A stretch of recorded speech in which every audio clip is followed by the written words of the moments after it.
গত সোমবার দুপুরে চাঁদপুরের হাইমচরে মেঘনা নদীতে এলভি আল বাখেরা জাহাজ থেকে ৫ জনের মরদেহ এবং ৩ জনকে মুমূর্ষু অবস্থায় উদ্ধার করা হয়। পরে হাসপাতালে মারা যান ২ জন। এ ঘটনায় হাইমচর থানায় হত্যা ও ডাকাতির অভিযোগে অজ্ঞাতনামা ব্যক্তিদের আসামি করে মামলা করেন জাহাজটির মালিক মাহবুব মোর্শেদ। এরপর থেকেই হত্যাকাণ্ডের কারণ অনুসন্ধানে নামে আইনশৃঙ্খলা বাহিনী। রাতে সন্দেহভাজন আকাশ মণ্ডল ইরফানকে বাগেরহাটের চিতলমারি থেকে গ্রেফতার করে র্যাব।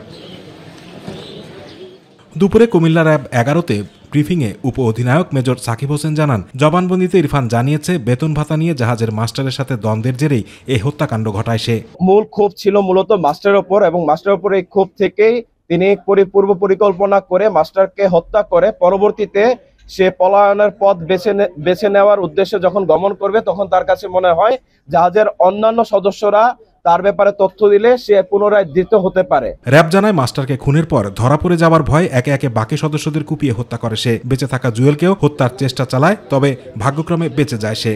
গত ২৪ ডিসেম্বর তারিখ রাতে তাকে র্যাব সদর দপ্তরের গোয়েন্দা শাখা র্যাব ১১ এবং র্যাব ৬-এর আভিযানিক টিম সমন্বিত অভিযানের মাধ্যমে বাগেরহাট জেলা থেকে তাকে গ্রেফতার করা হয়। ভোর ৫টার দিকে অন্যান্য নোঙর করা জাহাজগুলো তাদের গন্তব্যের উদ্দেশ্যে রওনা দিলে আকাশ জাহাজটিকে চালিয়ে হাইমচরে গিয়ে সেখান থেকে একটি ট্রলারে করে পালিয়ে যায়। খুনের কাজে তার ব্যবহৃত চাইনিজ কুড়ালটি জাহাজের মাস্টারের নিরাপত্তার জন্য রাখা ছিল। আতিকুর রহমান তিতাস, মাই টিভি।